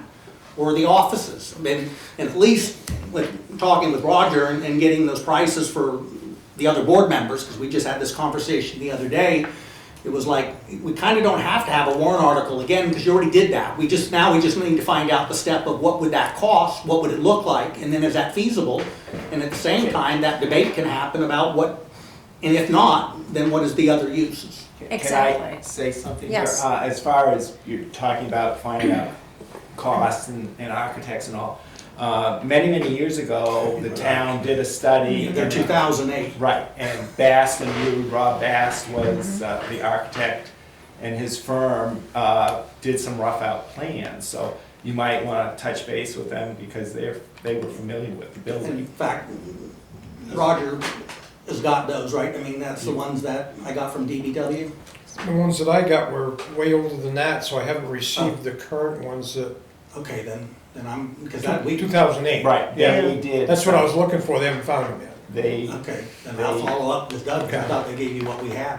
but you should Yeah, contact them because they're quite familiar. They did some rough out plans and they, you know, space and everything, so that John? would be a good step. I'd be able to- We say they did that way back in 2008, but has anything materially changed in the 15 years? Well, I don't know if anybody looked at it as for offices for the town, or was it, because I heard there was that second floor was gonna be some kind of community space with a kitchen and, you know, somehow like your local grows and all of that could come in there. It was, I mean, so that was the update I got, was kind of what was there. So I don't know what plans, The plan may have materially changed. yeah, so I can check with those folks. Yeah, I mean, they I know- would know. And what was the plan we got from Andrew with the whole thing with the Opera House with you? Oh, that was. That was with the decking and it was like a $15,000 grant that he just Yeah. did a conceptual thing. It was. way- major commercial kitchen and all Yeah, kinds of Yeah. it was, Yeah, it was that's- out of, it was I out agree. of touch. He Yeah, that just needed to was spend pie in the 14,000. sky. John, follow up, please. before we spend another penny trying to chase down the plans that we did 15 years ago that didn't materialize, I feel personally that the town has a history of drawing up plans for something that never materializes, and we do another, and not the town and the school, you know, we've had, the Lakeway's a good example. So before we go do it again, I don't know how we Exactly. put out a warrant article to say, does the town want to maybe invest $2 million into the town building? And if the town says yes, then we go out and get the plans and say, we have $2 million to spend, how can we make this work? Does that work? I don't disagree, but the question would be is if I'm a voter and you're asking me to spend 2 million, I'd say, What for? what's the idea? Yeah. Yeah. Yeah. I don't know what it is, I'm either supporting or not supporting. Yeah, I would say you've got to know what you desire to put into it before you. I don't mean in dollars. I mean in activities and Exactly. things. Exactly. Before you can make an estimate of what it's going to cost. I fondly remember that's the first time I ever voted. Was right there in that building. I remember that. And I remember talking to Thelma Sani at the time. Well, I guess maybe my whole But thing is that it's a we long don't time ago. know what to do with it, and I would urge the select board to come up with a plan of how we have this discussion, how we move forward with it. Thank Weren't you. we there about 20 years ago, Dan? Yeah. And another question regarding the Opera House, and I don't know if it's either Riley or you, but last year when we were on this topic, there was the issue of the parapet and the maintenance and, you know, the painting and whatnot, and you were going to, at that time with Adam, he was going to work together to get some contracts or to see what the cost would be to remedy that, so that, you know, what might be a, you know, $50,000 job doesn't turn into a $250,000 job as we kick the can down the road and further deteriorate. And I'm not gonna be able to answer that tonight, I'm brain dead in the sense of. Okay, but that was the year, and you were going to, you Yeah, know, gonna have to either see with what- Eric Yeah. and whatever, get. Well, and I'll get back and Yeah. circle and do his records. So you're gonna say See another what maintenance year, was or- done and where we're at, yeah, Well, So we're the only gonna, thing I know, I mean, as of today, and whether or not, you know, this goes forward or not, we can debate that at warrant articles, is the aspect of the retaining wall and the garden area and the parking lot, which is all caving in and collapsing. we have about 5 more minutes on this topic, and John and Mary, Mary, go ahead. I may be missing the boat here, but a few years ago, a bunch of planners came to town and put on a one or two day planning thing and came up with the, helped us crystallize what we wanted for the, across the river there, over by the senior center. I mean, I'm wondering if maybe the warrant article isn't the place to start. Maybe and they came and did it for free and they were wonderful. I don't know if anyone else went to any of the stuff, but they did a really good job getting people's ideas on what is it you want, you know, and they whipped it together pretty fast. It's a thought. One of those was done probably 20 years ago. Yeah. It was a Chatteray or whatever. Sure, and- right. Sure. And, Sure. yeah, and it was held in the Opera House, and everyone broke out into committees, and it was. In a perfect world, no money matters, pick what you like. And all Right, that. and you know, and you know, there was a report somewhere in your archives, I'm sure, that outlines what the results were. And so, you know, it had to do with culture, and then it had to do with perhaps administration, et cetera. So, you know, that's a good idea. So that and ship it's- has already sailed. Well, it's out there. I mean, But at that point in Right. time, But maybe people's thoughts would be different. you know. Yeah. So. John? But I think Whoops, John. No, all John's right. next. Better speak. Sorry, Linda. That's okay, that's fine. You're right. So, I think you really need some leadership on people with a point of view of what you want in there. And they've got to go through it, and you can't possibly assess what it's going to cost until you do that. It depends on the need and who's going to do what there before you can really know what it's going to cost to fix it or not fix it or change or modify or whatever. And I'd like to, along those lines, back many years ago, there was a study done by the town in cooperation with Plymouth State University and their Small Business Development Department, and some graduate students, there were 3 of them, and the director, they had a project for these students, and they did a study on similar municipal facilities throughout the state and in neighboring Vermont, where municipalities had an opera house, often historic, and they had municipal offices located there. And they went and visited these sites and interviewed the managers and town officials and compiled a report. And in fact, on that committee, we went to Barry, Vermont, the city hall over there, where they have a historic opera house on the upper floors that was renovated, and they have their city offices there. So they compiled this report, and one of the findings that they found that was common in those was that for municipalities to be continuing to fund these buildings, it was only viable if they had a benefit from funding those buildings, and that benefit was having a presence, a municipal office presence in that building to get benefit back for the tax dollars that were expended there. And that is what they found when they went to Rochester and Lebanon and other places. So, I mean, that was back many years ago, but they looked at that, and they also made recommendations as far as how the Opera House could or should be managed if it was co-located there, with a committee and a friends group and a structure that would ultimately benefit the facility and the taxpayers alike. So, Okay, so Linda and John. John? Okay. I think unfortunately with the group that we were involved in, it was about 20 years ago. Yeah. The subsequent town managers and select boards dropped the ball on it and didn't follow through with what we had put in place.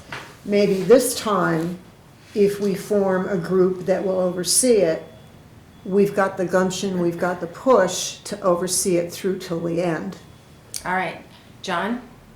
Yeah, I don't know if I can add much to it, other than to say you really need leadership on what you want to have and go there. And there's obviously a split town on terms of what wants to be there. I happen to not side with the offices, just so you know. And I think the entertainment for the town is a good thing, but I think it needs to be very thoughtfully planned. Yes. And if it isn't, it won't work. Right.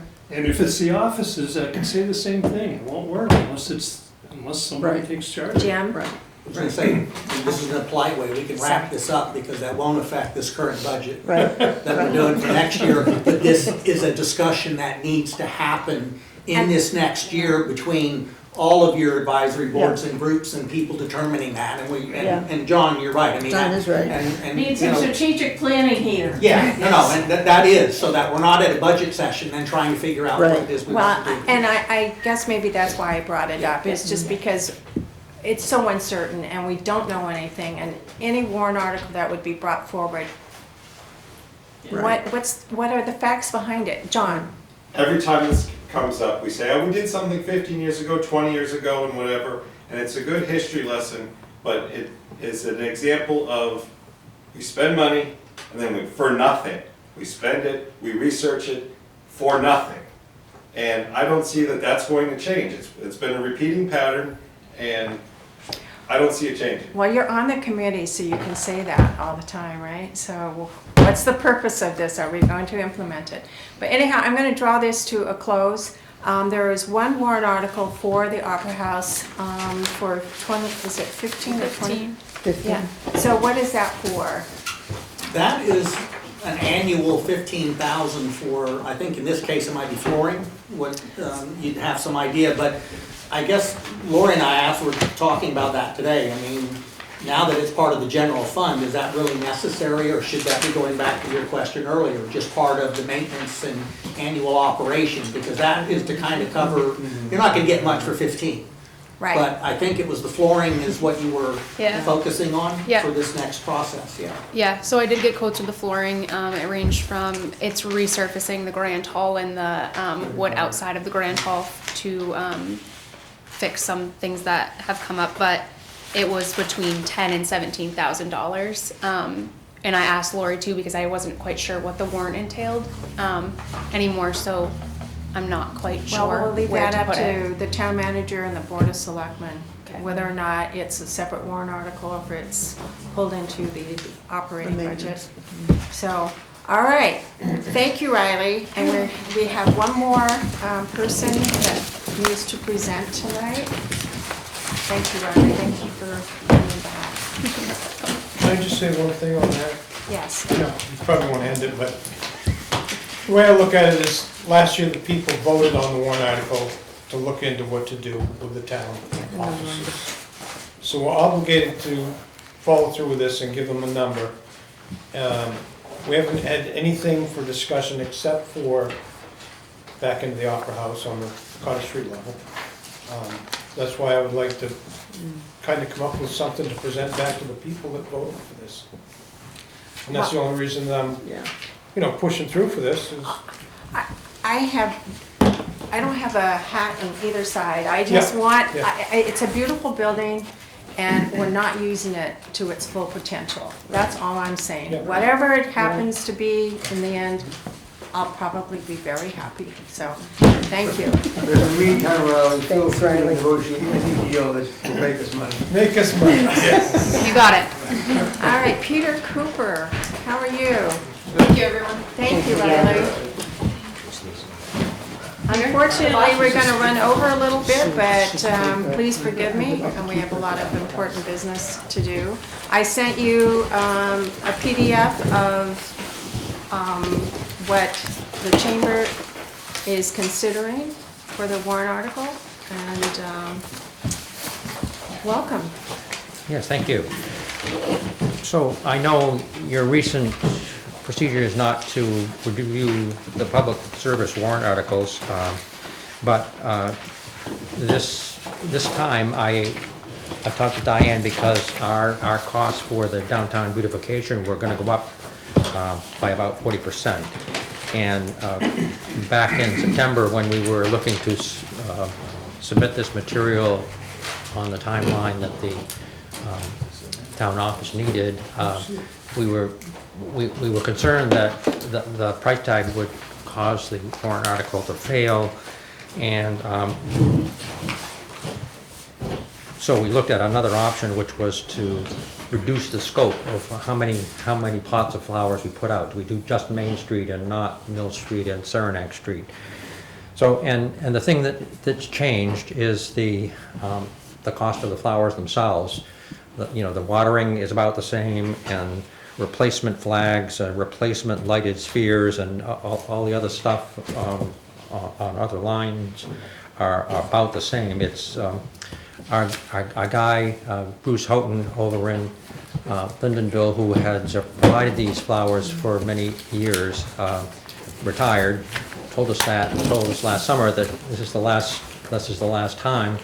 So we started looking for other suppliers. Talked to about 6 different nurseries. 4 decided they couldn't do it at all. We did get quotes from 2 that were actually very close together in price. So we knew we had good prices there, but unfortunately they were about double what Houghton had been doing. I suspect that Bruce had not really looked closely at his costs. He just sort of pumped the price up $5 each year and let it go at that. But these new people took a sharp pencil and looked at what it was going to cost them. Did they have enough space in greenhouses, etc. And so I got a little bit concerned about how long it was. Well, first of all, I wanted to get, it's not clear how you get the sense of the community in this town. You can talk to folks at the Coffee Pot or the Topic or the Diner or in other places. When I go through and get signatures for the warrant article itself, it's great fun when the sun is shining and so on. People tell you what they think. On Main Street, people love them, of course, and when the volunteer team is putting up these flowers or taking them down, we get all kinds of compliments about how great they look and so on.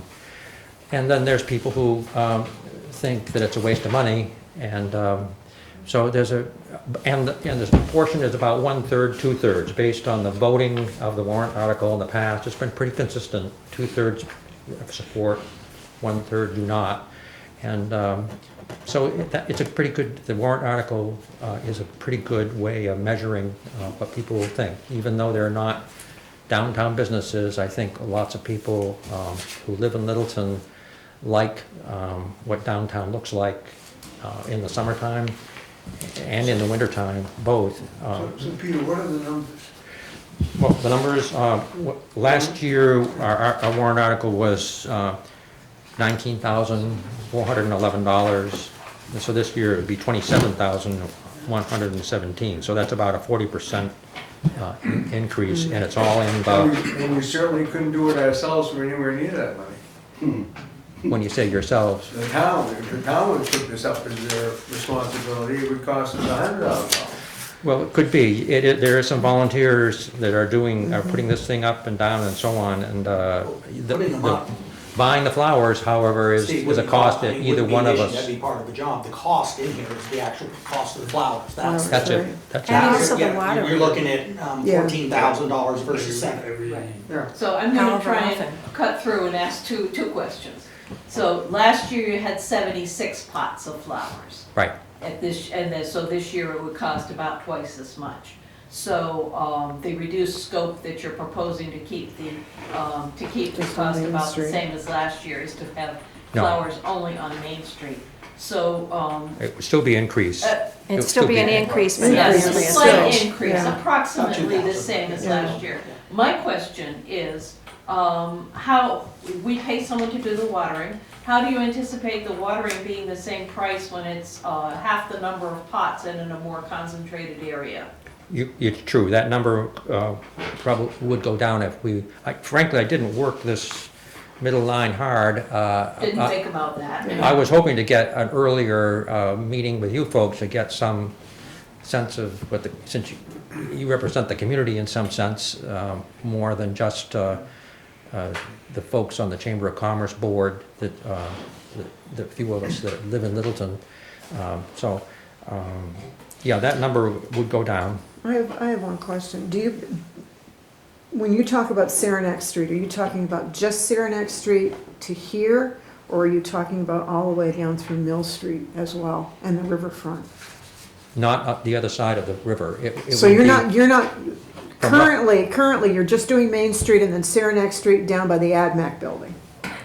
That's right, but. And you're not doing by the covered bridge? We're doing two right at the beginning of the covered bridge on either side. Okay. Not the far side. Right. But we are doing Mill Street. We're doing every place where you see these brackets hanging, every place where you have these Right. fancy streetlight poles that were installed when you upgraded the streets. Mhm. That seems to be the time where it was decided that we should be hanging flowers Right, I think and lighted spheres. my concern is because because of the businesses on Mill Street and we're trying to keep the riverfront district in people's, keep it in the forefront so that they'll go down there. If we take the flowers out, Yeah. it's just something to, it's one more thing that we're gonna lose on that riverfront. But at the same time, we're trying to expand the downstreet footprint. Yeah. Well, in fact, when I go around with my warrant article, with my petition, the comments I get is, what, shouldn't we be expanding the flowers and the spheres? What about, the hoops, down at the hoops? What about Pinamento? The Littleton Office Supply would like to have something there. So some people would like to expand it and not decrease it, frankly. But we sort of resisted that this time because this much of increase was enough to deal with. And there is a limitation on what you can hang from a wooden utility pole, which may need to be climbed, versus your old type streetlights. So there is some physical limitations, I was but disappointed and surprised when the charrette proposal for Apthorpe failed. I thought that would have been interesting yeah. to get that feedback. And it's strange, obviously, sometimes the stuff we vote for and the stuff that we don't vote for, but I mean, personally, I look at this as rather short money. I mean, and, you know, I don't think anybody in their heart of hearts. Except for John. John's gonna have a I'm different the opinion. I'm the 30%.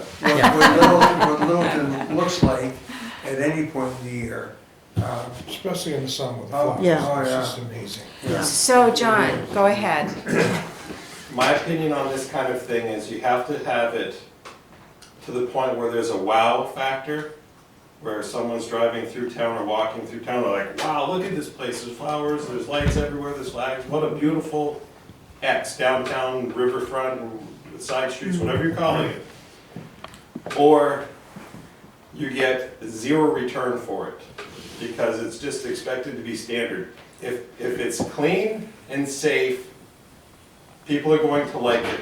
And then beyond that, if you're not hitting the wow factor, I don't think you have the, I don't think that you're getting the return, either by Hold on. word of mouth, how beautiful the town is, or people wanting to come back or whatever. People want to come back. If it's clean and there's lots of services, they're gonna come back. If there's a lot of beautification that's happened, then there's going to be a certain level of people talking about, I went to Littleton and man, there were flowers everywhere, it was beautiful.